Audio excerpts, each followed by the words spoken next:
It's almost Halloween, so I had to play some heavy, scary like music. Have to get everybody in the mood for scary stories, scary pedalboard stories, as presented to us tonight by John Gosnell.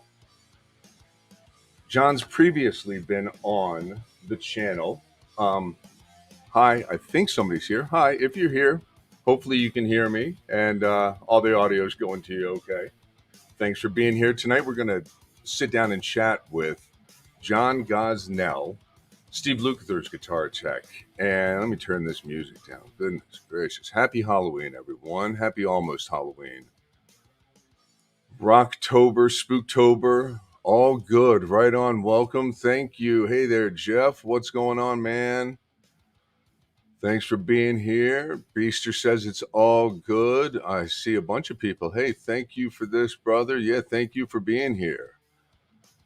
I am a lot of people here right off the bat. Good to see you guys. Thanks. Yep.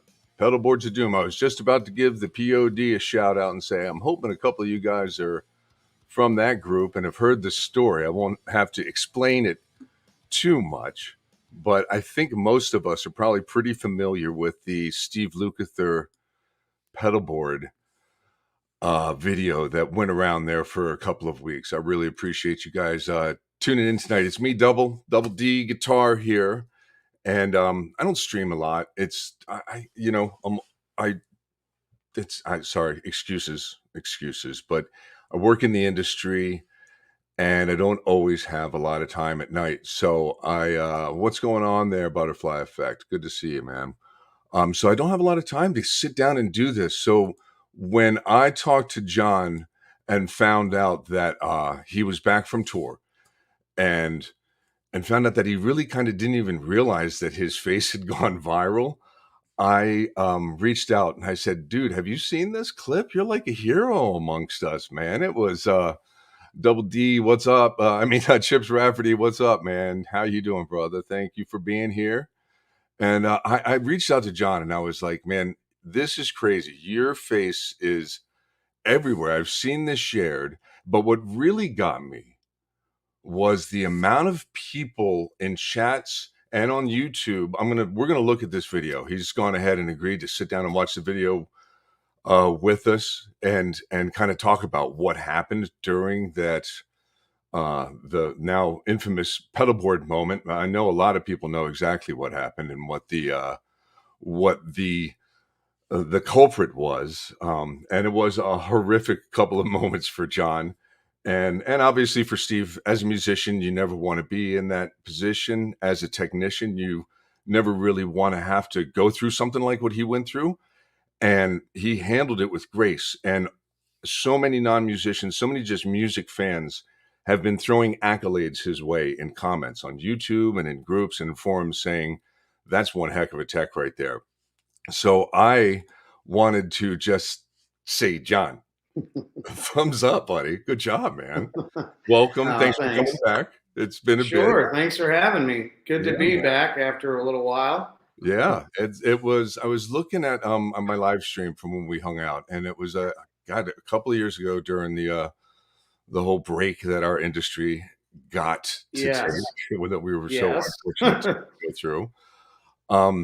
And then but this year's really popped. We kind of had a chance to chat earlier, and you kind of just jumped right into touring. So you working with Steve Lukather, who is if he needs an introduction, is Toto's guitarist, but also session player extraordinaire. Played I think my guitar awakening to him was Lionel Richie album, Hmm. Running with the Night. He played the solo on Running with the Night, and I remember Yeah. learning that and being like, "Wow, man, that guy's good." And then Yeah. going back to my Toto stuff. So, and then I would like to chat about your connection to Steve, how Sure. gear kind of created and helped form a lot of that bond. You had familiarity with the Bradshaw rack, the Bradshaw system, that whole switching system. Hmm. I remember in the 90s always hearing about the local guy that has the Bradshaw rack, and then Yeah. realizing after knowing you for a few years, being like, "Oh, that's you that has the oh, wow," you know? Yeah. So just take a second right now, just reintroduce yourself as far as like, how you got to get to know Steve. You've been with him now for 10 Sure. years. So just tell Yeah. us real quickly how you got to know Steve, how you got the position, how it's all worked out. Yeah. Well, back in 2012, I got the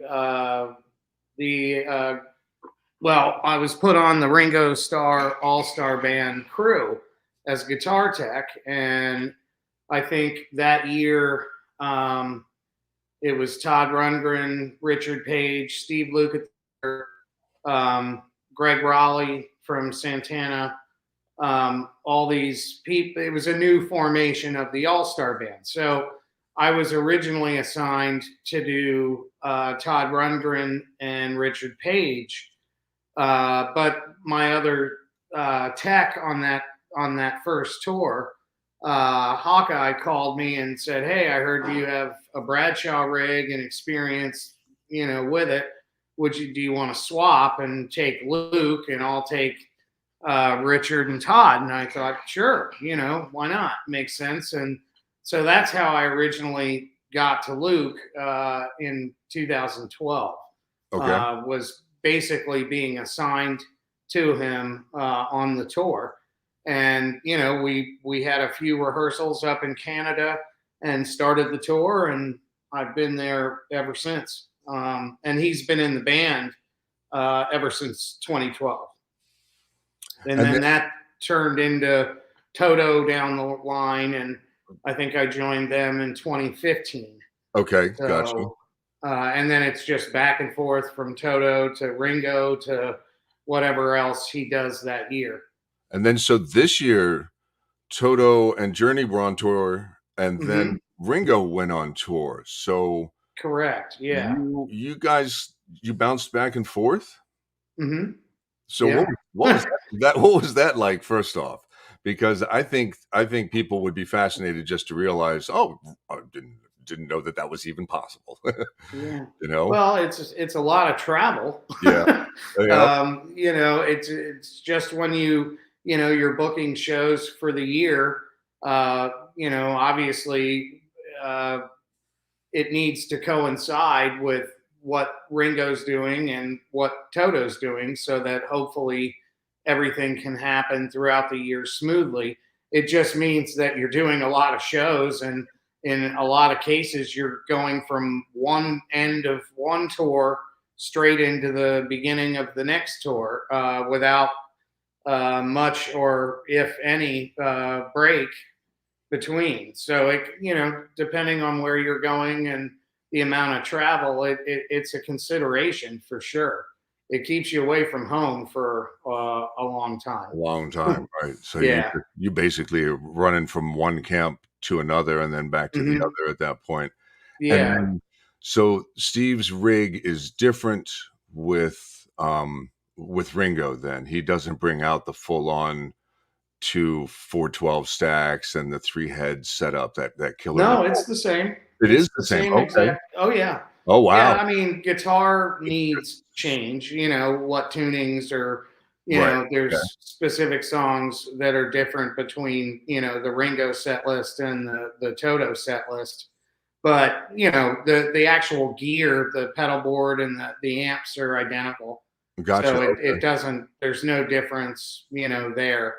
Gotcha, But so yeah, that's all really is a couple of guitars get brought out on Ringo that we don't use on Toto, and vice versa. right. But yeah, the pedal board and amps are identical. And it's just funny because as I was watching, I want to get to this clip here in a second. But Sure.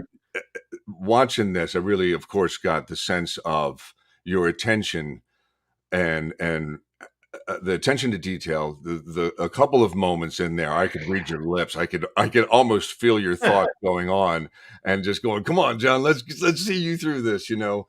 And Sure. it was cool to see you do your thing, but it was also so cool to see Steve Lukather just be one of the guys. There's for Mhm. those who haven't seen the clip, we'll get right to it in just another minute. There's a moment where he does what every guy does when the guitar doesn't work for a second. He just bangs it. Come on.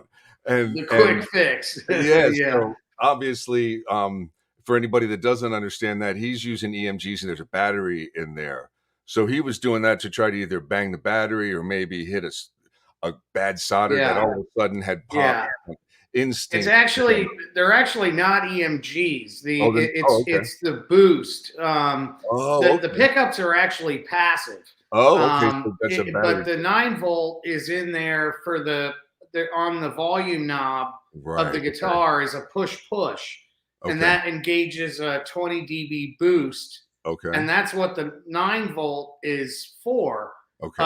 The downside is if that battery comes off the contact, the whole guitar goes dead regardless A of the boost pickups engaged. being passive. Yeah. Yeah. And just to as you pointed out earlier, the remedy, the reason why he banged it, I'm sure frustration, obviously, but there have been instances where the stock battery compartment on the Ernie Ball Music Man L3, certain 9 volts have been made have are different sizes. Yeah. Yeah. If you actually stack them up on end, you might be surprised to see the difference between 9 volts and Luke jumps around here and there on stage. There have been times where the stock battery compartment, the 9 volt comes out or off that contact, and the guitar will go dead. Yeah. So one of the reasons why he banged it is to see if maybe the battery got jolted. I shim the battery compartment on all of his guitars for that very reason. Just to make sure. Yeah. And that's basically taking the box top off the battery box that the double A's come in and cutting it out and putting it on the end of the battery and then closing the clip so that when I shut it, the pressure of the shim keeps the battery on the contact and hopefully from coming off the contact.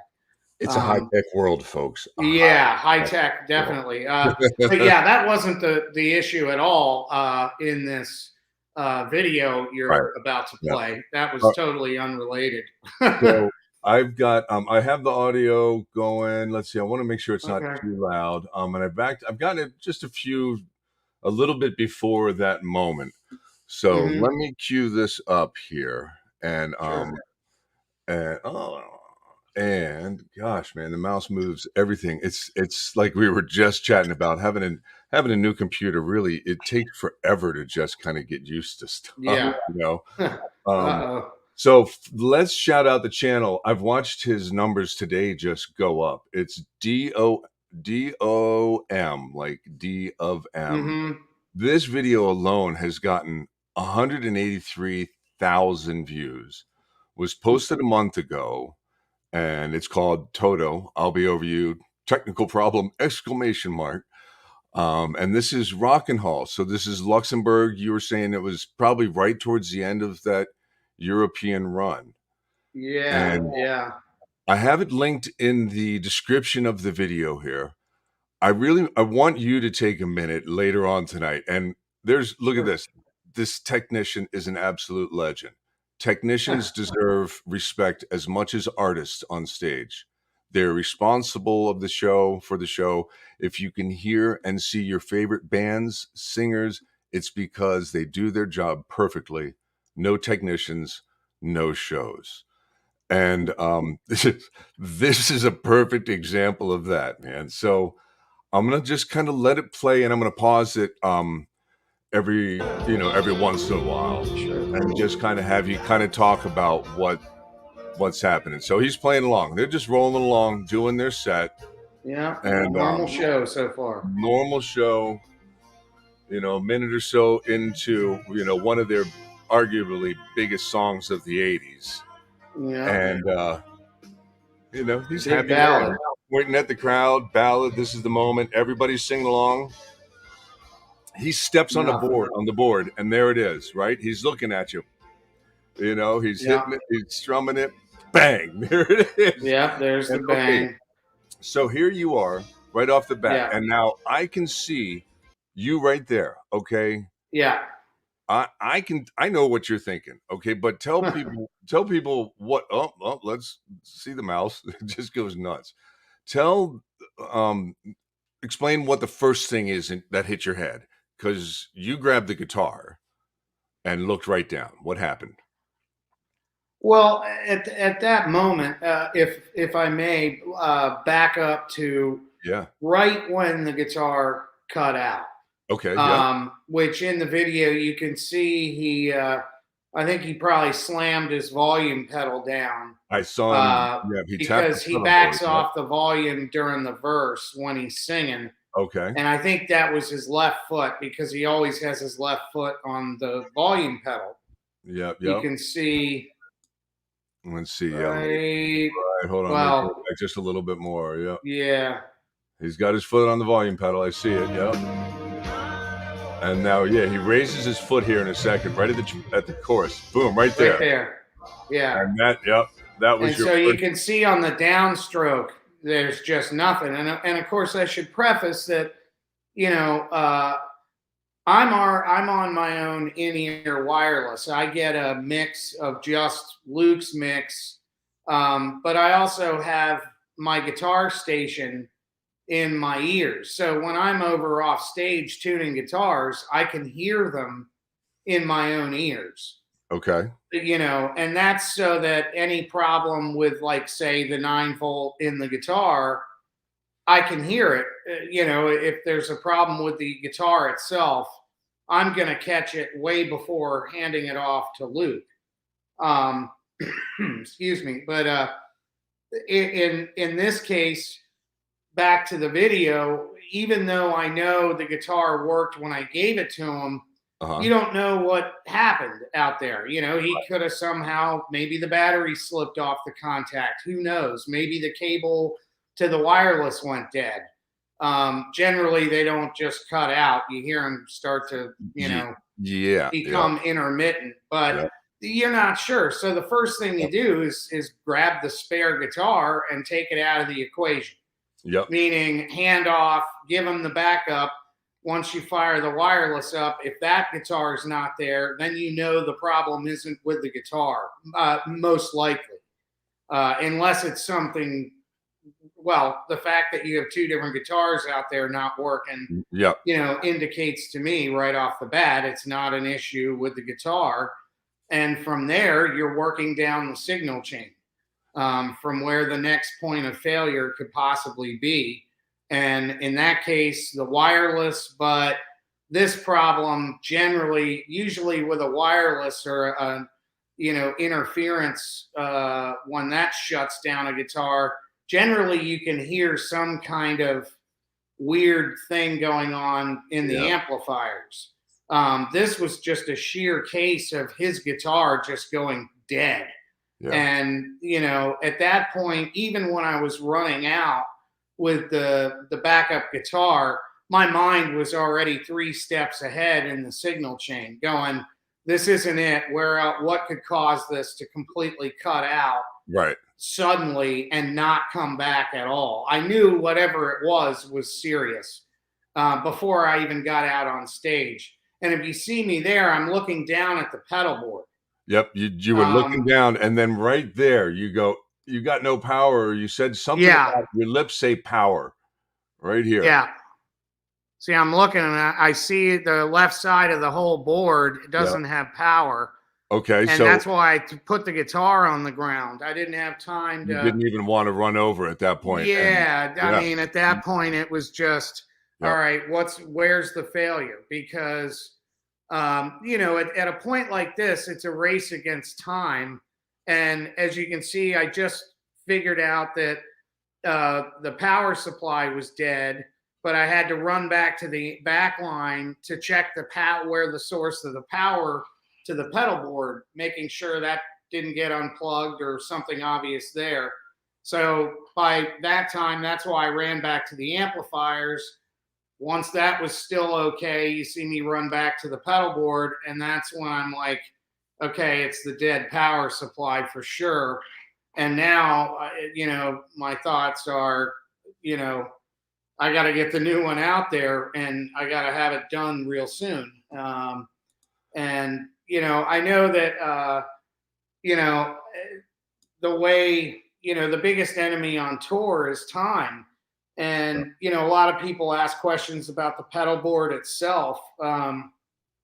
You know, why don't you have the power supplies on top? Well, Have you we have a big seen all the enough pedals pedal board themselves? as it Yeah, is, yeah, and weight is also a consideration, considering we do a fair amount of fly travel as well, and anything over 70 pounds isn't getting on an airplane.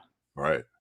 Or if it is, you're going to pay a ridiculous amount to get it there. So all of these things factor in when having just a few hours to build a pedal board for a tour.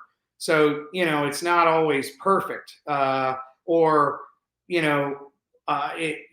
there's hurdles everywhere. So in fairness, I knew what I had to get done, and I just worked as quickly as I could to get it done without having the band have to walk off stage. Right, yeah. Because that's really the key. As long as they can continue the song, I could have plugged him in straight into his amp head for sure, but he would be more unhappy playing a lead without any kind of And you control from a yeah, volume pedal, much less a boost pedal. Not to say he couldn't do it. It's just the goal is to get the rig back up and running in its perfect shape so that he can continue his routine, without worrying about it. Because when you're used to something like playing with a pedal board like that, when you don't have it, it changes your thought process. yep. And that's one of the reasons why I try to get him back on his equipment as quickly as possible. Whoops, sorry. So something I noticed, another one of those kind of unspoken moments.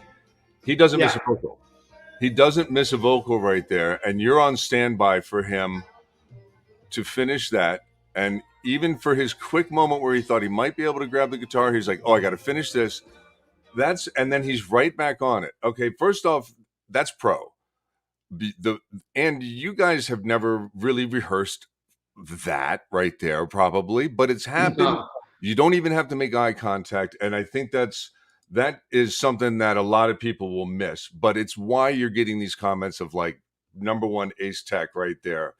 And let's kind of let this roll a little bit more, and you can kind of tell us what you're thinking, what you're checking. So you're checking, you're wiggling, which is the first Guitar Tech thing, and you run back to power right Yeah. there, right? The main thing I'm doing right in that shot was the points of failure. And in this rig, that's your output cable to the input of the amp, your send and return cables from the effects back. Your common points of failure, which are 99% of the time, it's a cable. Yeah, But because generally when a cable starts to go bad, especially in the loom, from the board back to the amp, it usually just doesn't cut out and never come back. Usually a faulty cable, you'll hear it'll become one-legged, and you'll hear that yeah, yeah. and there's generally, you can kind of tell when a cable goes. Not always, but in most cases, this was something I knew was way more serious. And when I was looking down at the pedal board, it was clearly obvious that the whole entire left side was black or dark. You It's know, hard. none of the LEDs were on, and the right side was there. So I knew it was either the extension to the power supply or the power supply in and of itself. And once I realized it wasn't the extension, then it was like we got a dead power supply, and the only real thing I can do is get under that board and throw a new one under there and prop it up with 2 rolls of gaff tape and get through the show.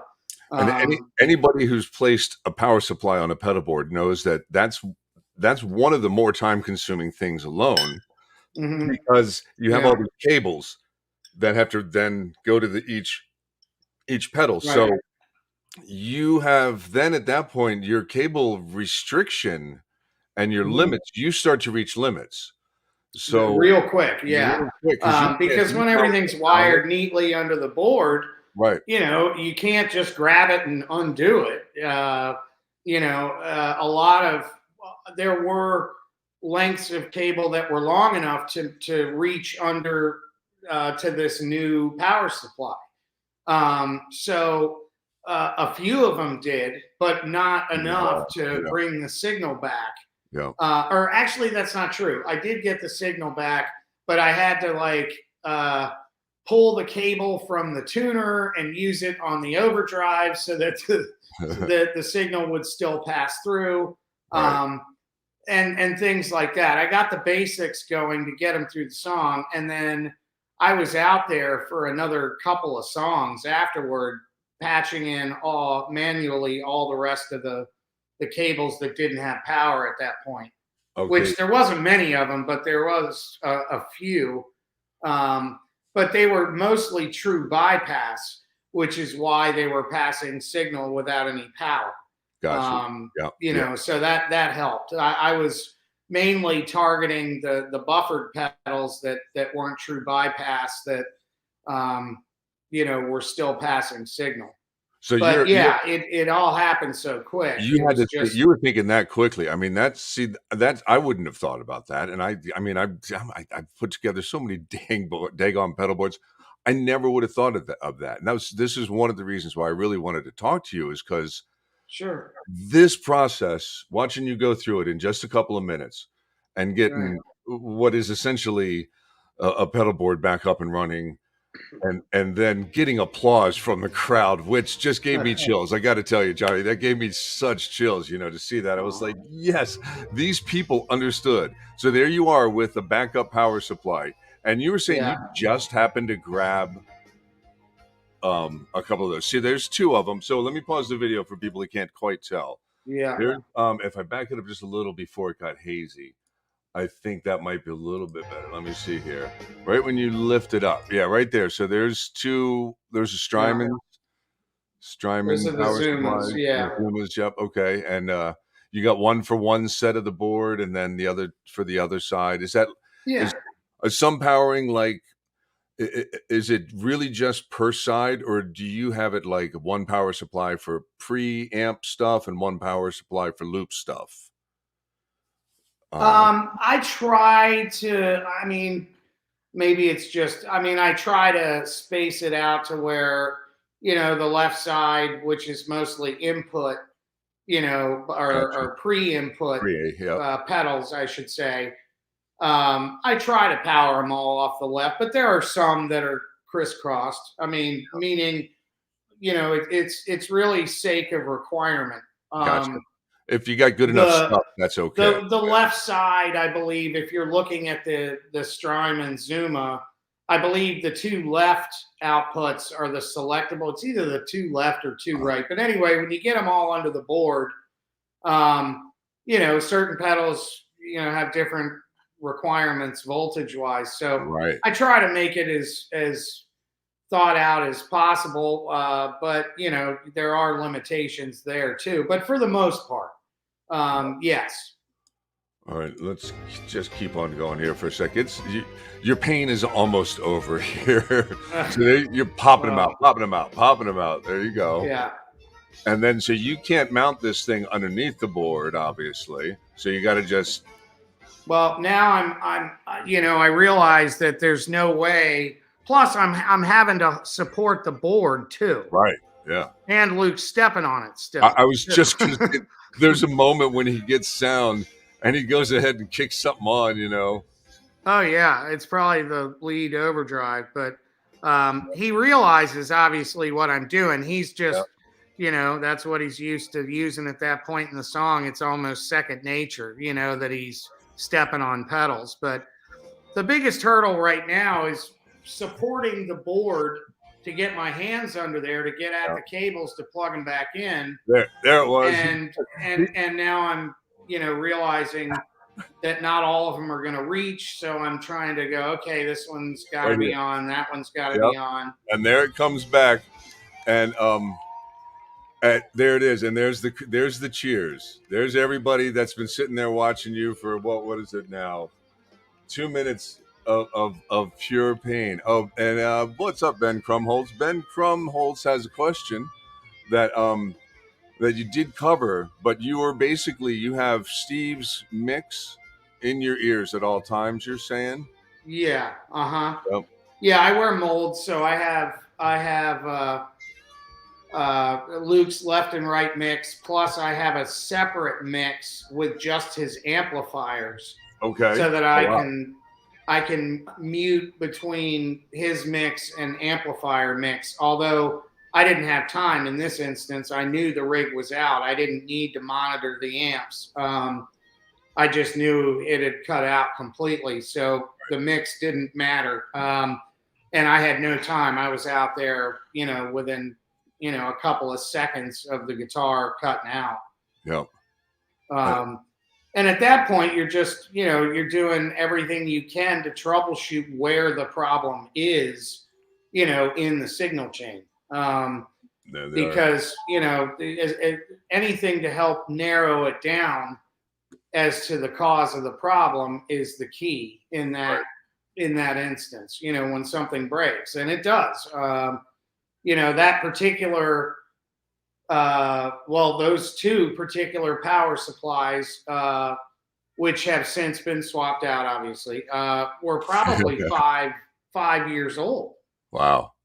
So they, we got a lot of use and a lot of world tours out of them, but stuff breaks, and you just have to be prepared, on what you're doing. Okay, if it's always having a backup plan to the backup plan. So if this goes wrong, do this. And then, if that doesn't fix the issue, go down the line and what's next. And, in this particular video, basically when I did the guitar handoff, and you can see me in the video looking down at the pedal board, it was that quickly that I realized power was an issue. Right. And then the next part was I had to get back to the back line to make sure that the feed was still working, and then back to the pedal board. And that's when I confirmed power supply's dead. Great. Well, luckily I had backups and nearby and accessible. So, it's like having spare patch cables or a spare guitar cable, always at the ready, so that if I do have to run, it's a short distance to my workbox. I grab what I need and I'm right back out, trying to fix the problem. Yeah, it's nerve wracking. Nobody wants it to happen, but that's my job. I mean, someone's got to do it. And, if my own stuff broke when I was in the middle of a song, I would want to fix it, as quickly as possible. So, Yep. I just try to, as a tech, I have a mental checklist of, repetition of every day I do this. And then, it's sort of an order, so that if the more repetition you have, the more you're ready for something out of the ordinary, a failure in this case. And then you're okay, I do this. And, because that's really what it's about, is finding and fixing the problem as soon as you can. and not letting it, bring down the show, because the last thing you want is the band to stop and have to walk off stage. And That's like, yeah, I'd rather work through the song. They were able to play through it. yep, X, they're, took the first solo, and pros. I was able to fix the problem and get Luke back up for the outro, and it worked out. Drake on You just says, "Just in time for the solo." That's one of his comments. Let's see, Dale Duke, another double D. What's up, Dale? How's it going down there in Mexico? Thanks, guys. Stress incarnate. Yep, and he handled it like a pro, man. And Ben again saying, and this is an audio engineer who's been on many stages saying, and that's why the Guitar Tech gets priority space on stage. Because you got your guitars and you got to do all this and all that kind of stuff, and that's true. I do have a lot of crap, that's You for got sure. you got a lot of stuff, and he has all this There is a stuff. lot of gear, but I can manage with a fairly minimal amount. But I have a big work box with a bunch of junk in it that I use every day. So Here's a it's good nice to have question. these spares, like those power supplies, for example. Yeah, Having access to all that is definitely necessary during the yeah, show, so that in the event something like this happens, you're prepared to deal with it and fix it as quickly as possible. And generally speaking, when stuff has failed in the past, it's generally a cable, which doesn't really take that long to suss out. And I always have spares ready to go. So, it's unplug, plug it back in on the spare, and you're usually good. Amplifier problems and pedal board problems, especially, can take the longest to fix. But I have a backup amp. Why don't I have a backup pedal board? Well, I mean, it's a big pedal board, so having two to deal with is, kind of a headache. Although we have talked about a smaller, just the bare minimum to get them through the gig. But it would have taken me 2 minutes probably to, unplug the main board, plug in the little one, when I could have just fixed the big right. one in the Do same the amount of thing. time. Yep, So, yep.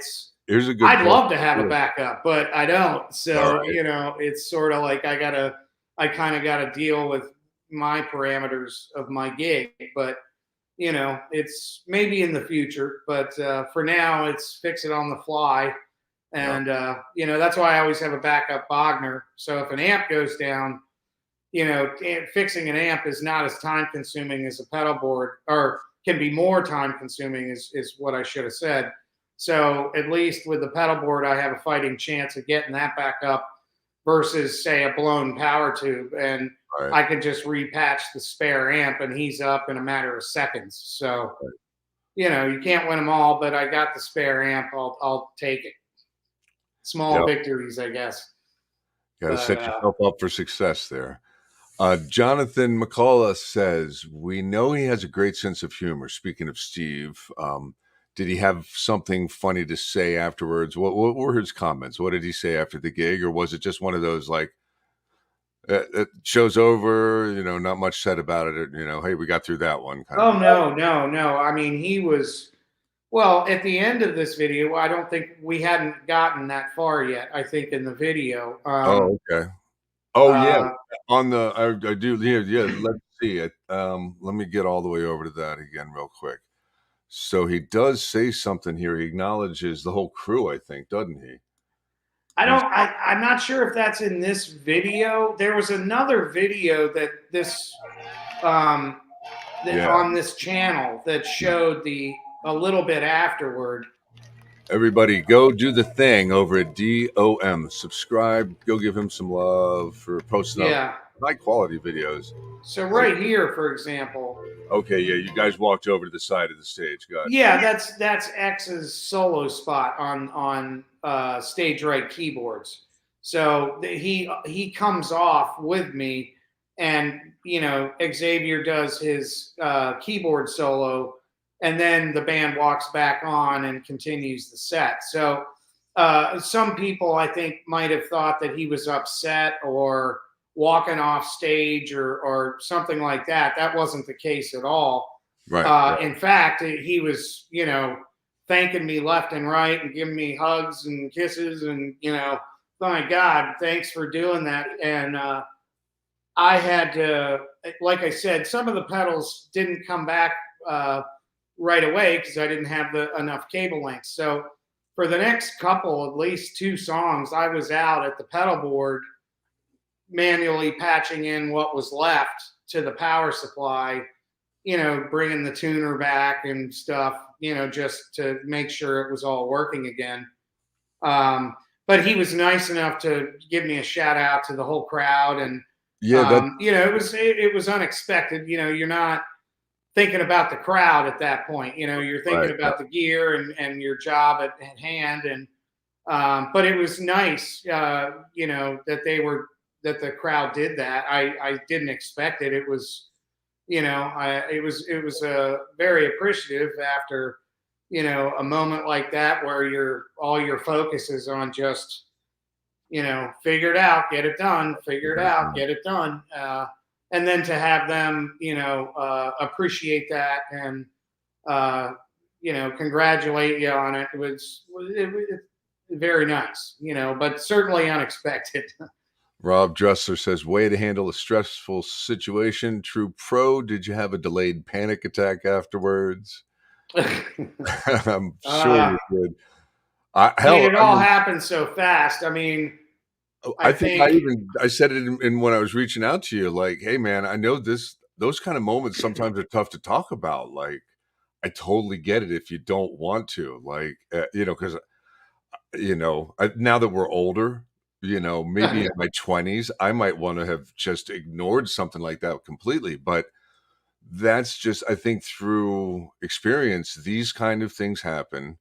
And if you can yeah, handle it and be prepared for that kind of stuff, you just kind of go, oh God, thank God we got through that. Um, yeah, yeah.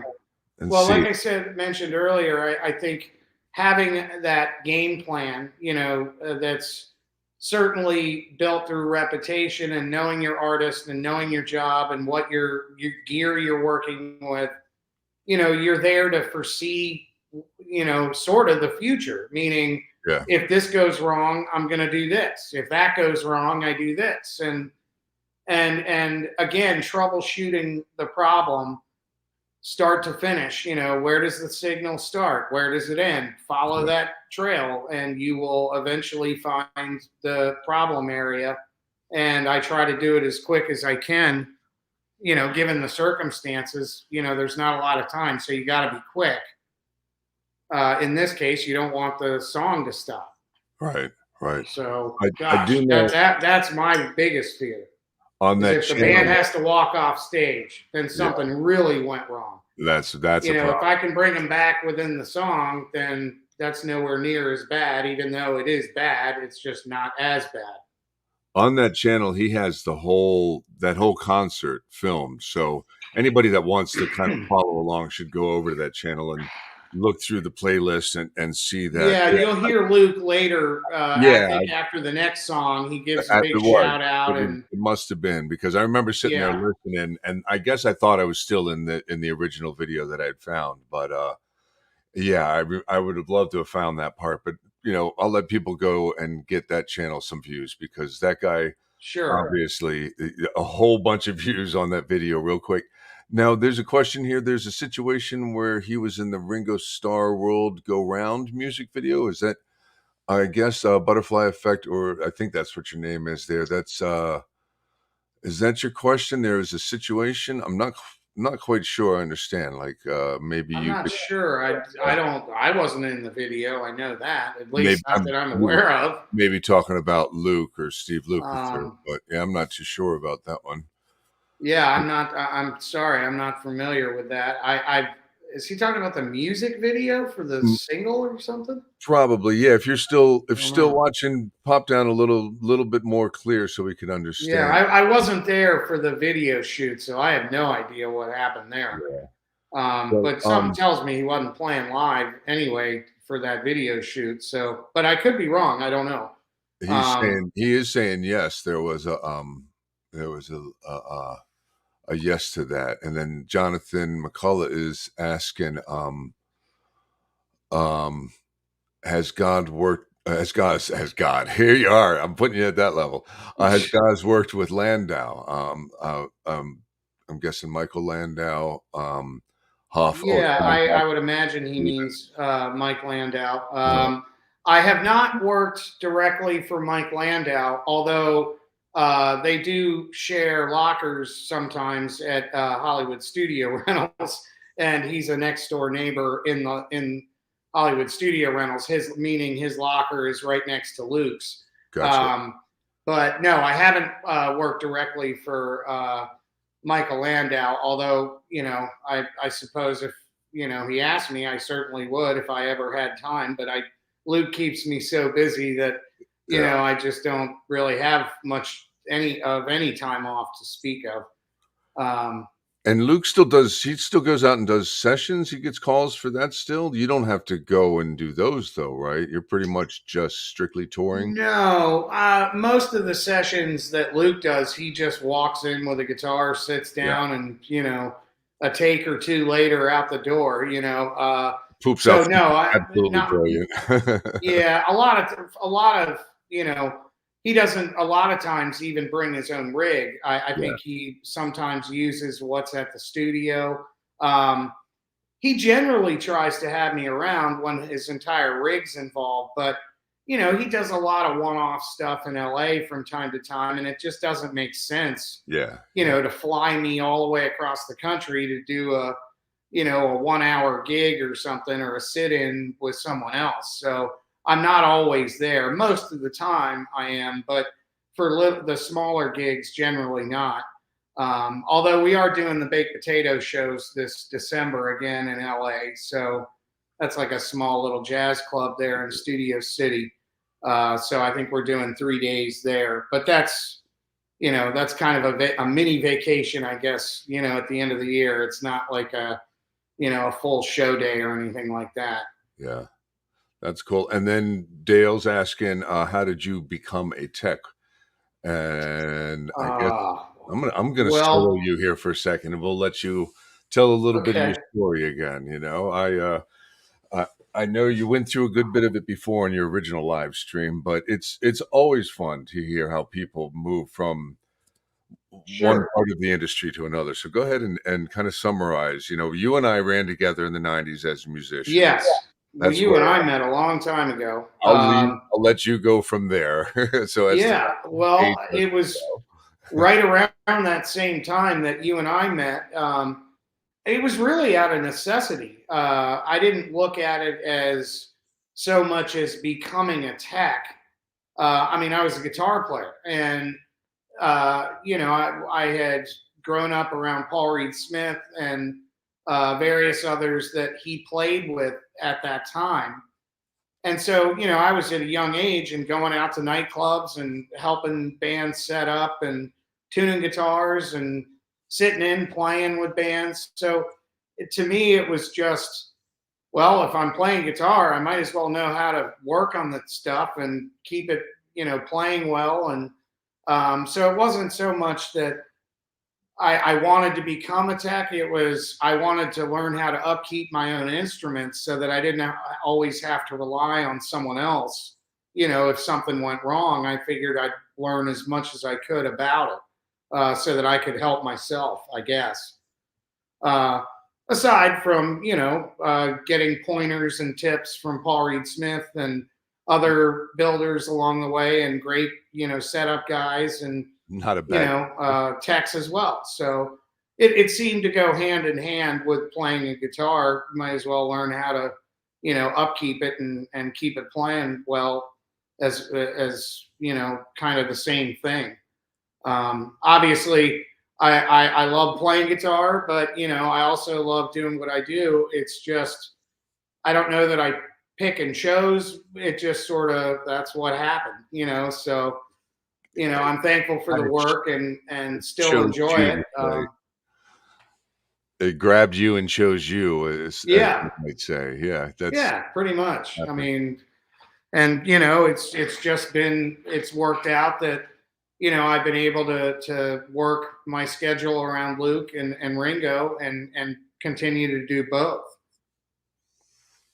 Jonathan is saying you must know Rich Rinkin. Then, if you go to the Baked Potato, he says Rich is a legend. And I've then, met him. Yes. yeah, yep. I'm guessing maybe the house sound guy there, possibly. Yep. Yep. One of them. And then somebody's asking, as us pedal guys do, how is your personal pedal board set up? What are you running right now? What, Interesting. Well, what it depends on the gig, I guess. yeah. Funny you mentioned that or asked that question. Uh, most of today, I was down uh, in my new and upcoming studio. I bought a house last year, so I wound up moving in the rest of my off time from touring.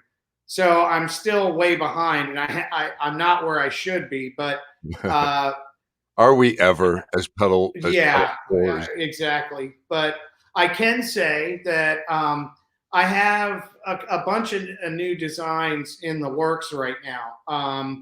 And Dave, talking to you earlier about the Boss system, Yeah. that's one of the ones I'm working on for this next year, as well as I'm trying to. I want to try out some new pedals for Luke in his rig. So I have, a backup rig for Steve Lukather that I own that I keep here. In the event we have a fly date where we need his rig, and I'll send mine ahead and his stays behind. Um, but I also use it to kind of test new pedals to see how they work within his setup, and try different pedal orders. And I'm always searching for something that would help add to his arsenal. Not that adding pedals is our goal necessarily, but he Yeah. does like to keep trying new stuff when he has the time. So having his rig here allows me to essentially have his rig here so I can check out new stuff. And, if I think it's something to approach him with, then I do. So you ever go through gain pedals? Does he like stack gain? Mhm. Is he pretty much he is? Definitely. He's a stacker, tube screamer Yes. kind of stuff? I've been Yeah, I always mean, for a long time it was a tube screamer. Right now it's not, but he's used a ton of different stuff. But he has a clean boost, an overdrive, two overdrives, okay. a heavier overdrive, and he'll stack, and of course the 20 dB boost on the guitar itself. So yeah, he's got layers upon layers if he Yeah, chooses. yeah, And most of it's for the lead playing, to compress it a little bit and soften it up, right, especially when he's picking really fast. right. But it's not that it's whatever gets the job done the cleanest and the best sounding is usually the winner there, pedal wise. So that being said, the his main overdrive isn't even being made anymore. So What was that? eventually we got to find something new. What was Um, what's his main drive that he's using? it's a Jeff Coleman pedal. I believe Jeff designed it. It's called well, I don't know that he designed it, but it was a pedal made for him. It's called the Bombastortion, Hmm, and it was a very small company that made this line. I believe they had a pedal designed for Greg Koch as well. But I guess from last I heard, the owner took a job with a bigger pedal company or something. I can't remember which. But yeah, I have a backup, but that's it. We have two of them, and if they both break, then I don't know. I guess we got to find a new overdrive for him. well, But I'm always trying stuff, I so love maybe we'll. my personal favorites right now. I don't think this one would work well for him, but you should check it out if you haven't. The Friedman BEOD is it's just such a beast into every amp I try it into. I know. The Saldanos, the Laneys, everything that I run that thing into just sounds godlike. It's incredible, but in some instances, it's just too much. And the Hmm. other thing I really like is that Boss, the Angry Driver. It has Hmm. it has a blues driver on one side and then a kind of slightly modified Angry Charlie. and you can run them Oh, wow. stackable. Yeah, you can stack either order, one into the other, or you can run them Hmm. parallel. I see. And then there's all these switching options, and using it with the Okay. ES8, it's mind blowing. Um, Wow. it really that I I have to check it out. We're always looking. I mean, we love yeah checking out pedals. I mean, yeah you never yeah. know what you're going to stumble onto. That one is fantastic. It just gives you the blues driver. I guess I realized 15 years ago how cool the blues driver was. It's When such a great pedal. oh I think god, it's so underrated. probably one of the most overlooked, Yeah, Boss in that. Well, without getting into a whole other tirade about pedals, Boss is really, even their regular overdrive is just, and their, the super overdrive, but the old overdrive, the newer overdrive, um, and the blues driver, of course, they're just great sounding pedals. and they really You stepped know, up their game the past few years. I feel like they just bring a lot to yeah, the market for what they do. yeah. Jonathan's asking, do you have an H3000, a tri stereo chorus, anything like that? And if so, do you feel like there's anything that achieves that, does a good job of that? And then we're bringing up the fractal. He's bringing up the fractal and Kemper question that you and I were kind of chatting about earlier. Yeah, yeah. That of course Well, does he we could have talk an about that forever. H3000? Do you Um, or do you personally have one? I know at our shop here we had 3 or 4 of them, but I they personally do all not have an died. H3000. Yeah, they're all Uh, dying slow deaths right now. I work so anybody doesn't know, I work for Maryland Sound, and, the our analog closet is insane. Our analog gear closet is just oh insane. yes. We had so many of those, and, within a year or 2, they all went to kaput, and they're just expensive as hell to repair, and there's so many plugins that get that kind Hmm. of most of what you would get out of that kind of a thing. Does he Yeah. use anything along those lines? I know because back in the day, he was known for using the harmonizer like that, or at least Well, yeah. At one various point, I know he had a harmonizer as well as the, what is it, the 1210. The chorus, the Lexicon PCM 70 from right. Verb. All the Bradshaw days, but and he still has that stuff in his locker, but I can almost be certain he hasn't fired up that any of that stuff in 15 years, I bet. um, but we do have the new, to answer his question though, or what I remember, you know he uses the new TC chorus flanger pedal. Oh, okay. It was just reissued earlier this year. It doesn't have the three-prong cable attached. Yeah, You can power it with a pedal power. And yeah. it also works way better with high gain, unlike the vintage original version. That was one of the reasons I got rid of my original was because as I started gaining up, it just wasn't as Yeah. sweet, Yeah. And that's why Eric Johnson only uses it, the original, with his lower. stereo clean amps, Yeah. because it works so well with clean, but doesn't work so well with high gain. Now the new pedal works great with high gain. So Luke's finding some uses for that. I'll have to He check doesn't that use out. it all the time, but he has found good use on several songs Hmm. in Ringo's set as well as Toto. So that's the only real addition to the pedal board since 3 years ago, or the last time we were on tour before we had a break. And Perch is saying that he just watched the incident on stage. Yeah, Perch, we were running through it a little bit ago. I'll make sure that the stream stays in the playlist and stuff, so you can watch guys talk about it, later on or back up through it. But he kind of breaks it down. And before we go, I am gonna. Oh, and Perch is saying kudos to you and Steve for the Oh, professionalism. Yep. well, thank you. I appreciate it. We try to be, it's, stuff happens, stuff breaks. When it does, we just try to, fix the problem as quickly and logically as we can Yeah. without, you know, obviously people realize something's gone wrong, but we try not to emphasize, at least, on our end, uh, myself personally and Luke, but there's only so much you can do when you got a guitar strapped to you and nothing's working and you're just standing there. So, that's part of my job is to, bring that guitar back as quick as possible and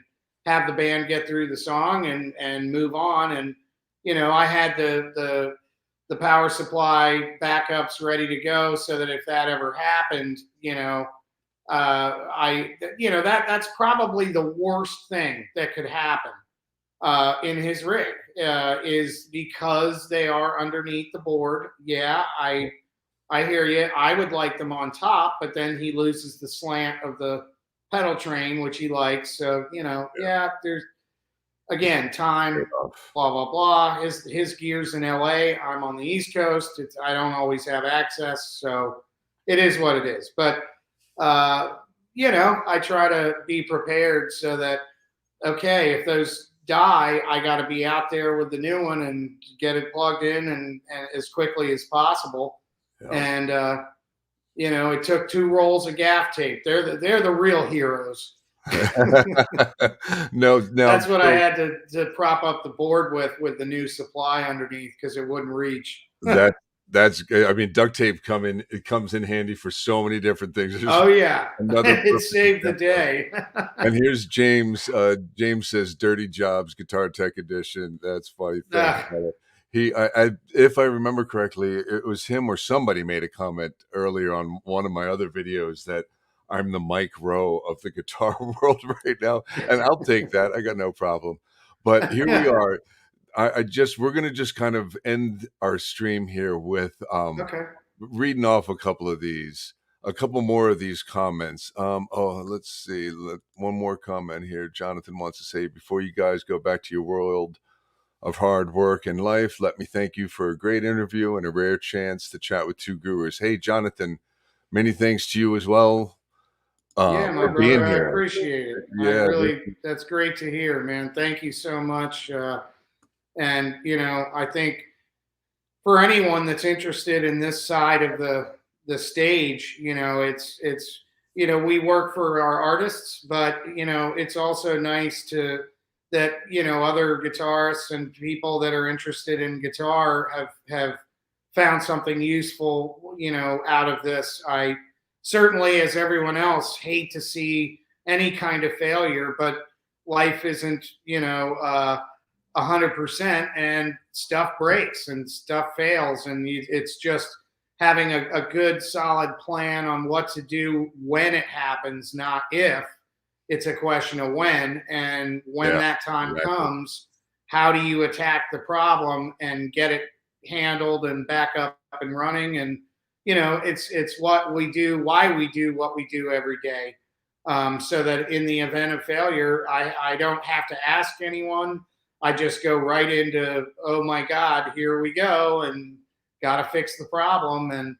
But I was really surprised to see how many people had very nice comments to say. And, certainly I'm not, thinking about the crowd or thinking about me or anything like that. It's, fixing the problem. But it's also nice to know that after a situation like that, it was very nice to hear from so many different people. And I certainly appreciate all the comments. I really do. I'm just rolling through them as you're talking, and it's just, here's one I got to read to you that was okay. First off, probably a buddy of yours or somebody that knew you called you by name. Hey, wonderful work, John Gosnell. Unbelievable pressure, handled like a pro. Here's this one, cracked me up. Dude, that tech earned his money that night. He did amazing under immense pressure. The song still sounded amazing. The band, oh wait, no, that's not the one. Where is it? Oh, here it is. It cannot be understated how impressive it is that this guitar tech figured that out and fixed it. Dude should have been a fighter pilot or astronaut, being able to think under pressure like that. That's so cool. I mean, that's very nice to say. And I do in reality, I do try to have those backup plans, something that I think about every single day on the job. That's for sure. And I think that's part of always being in control of what you can be in control of, which obviously isn't to prevent a failure 100%, although I try to do that, but I'm human, stuff will break. But when it does, having a solid plan, again, is the key. And, being able to execute the plan quickly without having to go, oh my God, what am I doing? That's why we do what we're doing out there for sure. Yeah, definitely. It's just an not very often acknowledged side of the business, and thank you, John, for giving me the opportunity to be able to help you relay the story, just kind of tell your side, explain how to everybody that might have seen it, like what was happening, what was going on in your Sure. mind, how we Sure. prepare for these kind of moments. The example of him kind of like throwing his hands up in frustration, like you're saying, he's not mad at you, he's not mad at anybody on the scene. It's just one of those frustration moments. Like it had to be Yeah. happening right now. We were rolling, and knowing that he just, it's just so cool to hear about your guitar heroes being like really just normal people, Human. and then seeing Yeah. examples of it. I mean, it's still the comments are still going. Wow, that's a real guitar tech working his ass off, getting the sound back as fast as possible. Somebody else just saying so much respect for the guitar tech. Fire, fire, fire. It's just awesome. I'm I gonna mean, it's play. it's certainly nice to be recognized for the work that we do, and certainly it makes the days go by a little easier knowing that people do notice Yeah. what you do when things like this goes wrong. Um, oh, Jim Lopez. Speaking of Luke's, that's I think Luke's one of Luke's previous texts. Jim Oh, okay. Lopez, right there. Well, he He's gave a you one heck great of a guy. shout out. He just said John is one of the best guitar tech of the world ever. I mean, you're going to be a household name like Dallas Shoe. Oh God. Everybody, everybody is going to say Dallas Shoe and Gaz over breakfast tomorrow morning. Well, I don't know about that, but I mean, Uh, Dallas is an awesome guy and a yeah, great tech. he is. He is a good dude, man. He's Yeah, a nice guy. I appreciate the love, but it's again, there's always another show, there's always another something that can fail. So Yep. I try to learn from every experience I have and go through and apply it to the next, and hopefully, you know, keep failures at a minimum and keep the show going because that's what we're there for. So Yep. hopefully it works. Every now and then there's something little, but you just got to be prepared when it happens and run fast. You Yep. know, so That's that's the goal. run fast. You did. You a perfect example of you. Just shining example of what to do and how to do it. All right. So I'm thank you, John, for hanging out here and for Ah, doing all the work. thank you. Thanks for having me again. I enjoy talking to you. I could spend hours, I know. I was thinking talking that today guitar. when we chatted. I was like, man, I didn't want to hang up, but I had to get back to work. I was like, oh shoot, man, my Yeah. lunch ran a little bit long, but I don't care. I could sit there and talk. You know who you would love hanging out with? My singer in my band. He's a guitarist as well. Great guitarist, great singer. His name's Oh, Mike. cool. And dude, he will talk gear. The three of us could probably do like a 5 hour round table. Oh, we Um, should. We yeah. should. I'm down. Let me know. And Mr. Rody will head out with a couple more comments. Mr. Dirty Rody says, "Nice work, double. Thank you, my brother." And guitar techs are the true hero of rock and roll. Absolutely. And Shy says, "Thank you, Shy. Thank you. Thank you guys all for being here." And again, John, thank you, man. Anybody Anytime. watch the clip below, go over to DOM's channel and subscribe, do the thing, leave a comment, give shout outs to John on that. And thank you guys all for tuning in tonight. I really appreciate it. We had a blast, John. That's very cool. I appreciate Yeah, it, brother. man. So did I. Thanks again for having me. Anytime. Yeah, man. All right, everybody, take care. I'm going to hit the end of broadcast now. Now.